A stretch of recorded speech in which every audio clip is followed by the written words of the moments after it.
M പിമാരെ മത്സരിക്കുന്നതിൽ തെറ്റൊന്നുമില്ല. പക്ഷേ ഒറ്റ കാര്യമേ ഉള്ളൂ, നരേന്ദ്രമോദിക്കെതിരായിട്ടുള്ള പോരാട്ടത്തിൽ ഞങ്ങളില്ല, പിണറായി വിജയനെതിരെ പോരാടാനേ ഞങ്ങളുള്ളൂ എന്നാണോ കേരളത്തിലെ സമുന്നതരായിട്ടുള്ള കോൺഗ്രസ് നേതാക്കൾ തീരുമാനിക്കുന്നത് എന്നാണ് ചോദ്യം. കേരളത്തിലെ ഏറ്റവും പ്രധാനപ്പെട്ട കോൺഗ്രസ് നേതാക്കളൊക്കെ തന്നെ ഇപ്പോൾ പാർലമെൻറ്റിലാണുള്ളത്. അതിപ്പോൾ കെ.സി. വേണുഗോപാൽ മുതലാണ് ഇന്ത്യൻ കോൺഗ്രസ്സിലെ തന്നെ ഏറ്റവും പ്രധാനപ്പെട്ട ആൾ അടൂർ പ്രകാശാണെങ്കിൽ, പിന്നെ കെ.പി.സി. സുധാകരനാണെങ്കിലും, ഷാഫി പറമ്പിൽ, മുഖം, ഇവരെല്ലാം, എം കെ രാഘവൻ, ഇവരെല്ലാം അവിടെ നിൽക്കുകയാണ്. അപ്പോൾ ഈ പാർലമെൻറ്റിലെ അംഗസംഖ്യ കുറച്ചുകൊണ്ട് ഇവരെയൊക്കെ എം എൽ എമാരാക്കി മാറ്റാനാണോ കോൺഗ്രസ് വിടുന്നതെന്ന് പറഞ്ഞാൽ, ഇപ്പോൾ അവരുടെയൊക്കെ സ്ട്രോങ് ഹോൾസ് ഉണ്ട്. ഇപ്പോൾ കോന്നിയിലേക്ക് അടൂർ പ്രകാശ് വന്നാൽ ജനീഷ് കുമാറിന് വലിയൊരു മത്സരം കൊടുക്കാൻ പറ്റും, ചിലപ്പോൾ ജയിക്കാനും പറ്റും. അല്ലെങ്കിൽ ഒരുപക്ഷെ അടൂർ പ്രകാശ് അല്ലാതെ മറ്റാര് അവിടെ ഫീൽഡ് ചെയ്താലും ജനീഷിന് തന്നെയാണ് അവിടെ സാധ്യത. അടൂർ പ്രകാശ് വന്നാൽ ഒരു മത്സരം നടക്കും. പാലക്കാട്ടേക്ക് ഒരുപക്ഷെ ഷാഫി പോവുകയാണെങ്കിൽ, എനിക്കറിയില്ല, അങ്ങനെ പോവുകയാണെങ്കിൽ പാലക്കാട് മത്സരം നടക്കും. പിന്നെ ആലപ്പുഴയിൽ ഏതെങ്കിലും മണ്ഡലത്തിലേക്ക് കെ.സി. വേണുഗോപാൽ വരികയാണെങ്കിൽ അവിടെ മത്സരം നടക്കും.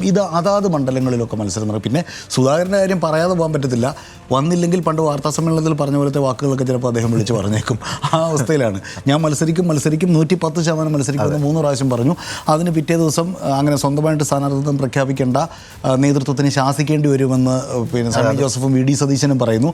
അതിന് പിന്നാലെ പറഞ്ഞു കേട്ടത് ശരിയാണെങ്കിൽ KPCC ആസ്ഥാനത്തേക്ക് പ്രകടനം നടത്താനും സണ്ണി ജോസഫിൻ്റെ കോലം കത്തിക്കാനും വരെ പിന്നെ ഇദ്ദേഹത്തിൻ്റെ അനുയായികൾ തീരുമാനിച്ചതായും ഡൽഹിയിലേക്ക് വിളിച്ചു പറഞ്ഞത് വിലക്കിയതായിട്ടൊക്കെയാണ് കേൾക്കുന്നത്. അപ്പോൾ ഒറ്റ കാര്യമേ ഉള്ളൂ, ഇപ്പോൾ ഘടനാപരമായ മാറ്റം തന്നെ ഇന്ത്യൻ ഭരണഘടനയിൽ വരുത്തുമെന്നും ഇന്ത്യയിൽ ഹിന്ദുത്വയുടെ വിശാല പ്രൊജക്റ്റ് നരേന്ദ്രമോദി ഈ 3ാം തവണ നടപ്പാക്കാൻ ഒരുങ്ങുന്നു എന്നൊക്കെ പറയുമ്പോൾ ഇന്ത്യയെ ഒരുപക്ഷെ കോൺഗ്രസ് ഭയപ്പെടുന്ന അനിവാര്യമായിട്ടുള്ള ആ വലിയ ഭീഷണിയിൽ നിന്ന് ഇന്ത്യൻ ജനാധിപത്യത്തെ പിടിച്ചു നിർത്താനുള്ള ഹിന്ദുത്വക്കെതിരായ BJPക്കെതിരായ പോരാട്ടത്തിൽ ആണോ കോൺഗ്രസ്സിന് താല്പര്യം, അതോ കേരളത്തിൽ വന്ന് CPMനെതിരായിട്ടുള്ള പോരാട്ടത്തിലാണോ താല്പര്യം എന്നുള്ളതാണ് ഒരു ചോദ്യം.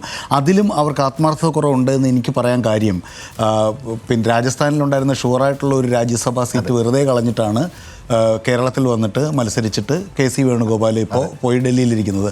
ഇപ്പോൾ മറ്റാരെങ്കിലും മത്സരിക്കും, ഒരുപക്ഷെ ഒരു CPM ആരെങ്കിലും ജയിച്ചാലും, കോൺഗ്രസ് ജയിച്ചാലും പ്ലസ് ഒരു സീറ്റ് കൂടെ അവിടെ ഉണ്ടായിരുന്നേനെ പ്രതിപക്ഷത്തിന്. അപ്പോൾ എം പിമാർ വന്ന് മത്സരിക്കുന്നതൊക്കെ നല്ലത് തന്നെയാണ്. നല്ല മത്സരം കാണാൻ പറ്റും. പ്രധാനപ്പെട്ട നേതാക്കളോട് ഫൈറ്റ് ചെയ്യുന്ന നമ്മൾ മാധ്യമങ്ങൾക്കും നല്ലതാണ്. കൂടുതൽ സ്റ്റാർ മണ്ഡലങ്ങളുണ്ടാവും. അടിസ്ഥാനപരമായി പൊളിറ്റിക്സിൽ നിങ്ങളുടെ വിരൽ എവിടേക്കുള്ളതാണ് എന്നാണ് ചോദ്യം.